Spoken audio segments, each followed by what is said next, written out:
Terkait dengan tugas saya di modul 3.1 tentang pengambilan keputusan.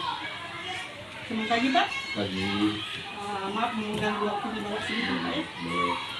Pada hari ini saya ingin mewawancarai Bapak mengenai dilema kita, Pak. Ada 8 topik yang ingin saya pertanyakan sama Bapak. Yang pertama, selama ini Pak ya, bagaimana Bapak mengidentifikasi kasus-kasus yang merupakan dilema etika atau rujukan moral, Pak? Kalau identifikasi biasanya kan kalau kita untuk dilema etika dan pendidikan antara dilema etika dan atau dilema etika dan pendidikan moral itu identifikasi biasanya dari yang mengalami yang langsung mengalami dilema dengan atau pendidikan moral. Ketika seorang guru menghadap ke saya, biasanya antara dilema etika dan pendidikan moral itu terjadi ketika kita akan mengambil keputusan. Jadi biasanya kalau mengidentifikasinya langsung bertanya ke yang bersangkutan. Seperti itu Pak ya. Pertanyaan yang kedua Pak ya, bagaimana Bapak menjalankan pengambilan keputusan di sekolah, terutama untuk kasus-kasus di mana ada dua kepentingan nih yang sama-sama benar atau sama-sama mengandung nilai kebajikan. Bagaimana cara Bapak memutuskan Pak? Kalau mengambil keputusan antara yang mengandung kebenaran dengan mengandung kebajikan, biasanya saya lebih mendepankan yang kebajikan, karena apalagi kalau menyangkut masalah pendidikan guru rekan kerja di sini biasanya itu mendepankan kebajikan. Terus Pak, langkah-langkah apa atau prosedur seperti apa yang Bapak lakukan selama ini sekarang? Kalau untuk mengambil keputusan antara dilema etika dan pendidikan moral, itu biasanya dalam mengambil keputusan biasanya saya itu berdiskusi. Di sini kan ada wakil kepala sekolah, kemudian ada guru senior dan rekan kerja yang lainnya. Jadi ketika sebelum mengambil keputusan antara menentukan dilema etika ataupun bukan moral, kemudian antara menentukan itu yang kebenaran dan kebajikan, biasanya itu saya diskusikan dulu. Iya Pak ya. Untuk pertanyaan selanjutnya Pak ya, hal apa saja yang selama ini Bapak anggap efektif dalam pengambilan keputusan pada kasus-kasus dilema etika?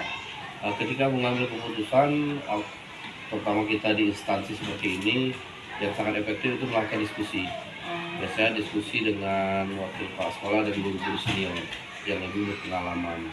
Ketika kita akan mengambil keputusan, kita berdiskusi, kemudian biasanya saya akan mendapat masukan-masukan, baru saya mengambil keputusan itu.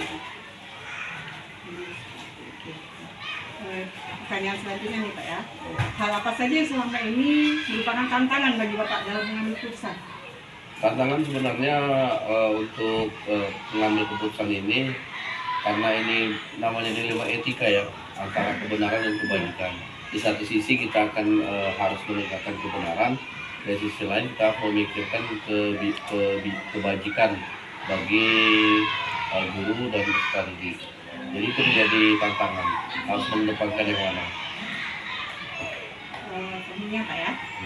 Apa Anda memiliki sebuah tolak ukur dalam sebuah penyelesaian dilema etika? Apakah Anda langsung menyelesaikan di tempat itu atau melalui jadwal tertentu Pak menyelesaikan kasus tersebut? Kalau untuk menyelesaikan kasus, terutama dilema etika seperti ini, sebenarnya tidak bisa langsung memutuskan pada saat itu juga, karena kita masih banyak yang kita pikirkan, ada yang banyak kita pertimbangkan. Kalau biasanya terjadwal seperti itu, tidak bisa langsung menentukan hari itu. Berarti melalui proses gitu. Proses, benar. Adakah seseorang atau faktor apa saja yang mempermudah Bapak dalam mengambil keputusan dalam kasus-kasus dilema etika? Ya benar, tadi di awal kan disebutkan bahwa perlu adanya diskusi. Biasanya saya meminta pendapat guru-guru senior di sini. Kemudian itu jadi seperti guru senior dan wakil kepala sekolah itu sangat membantu dalam mengambil keputusan untuk permasalahan dilema etika ini, mengambil keputusan dilema etika.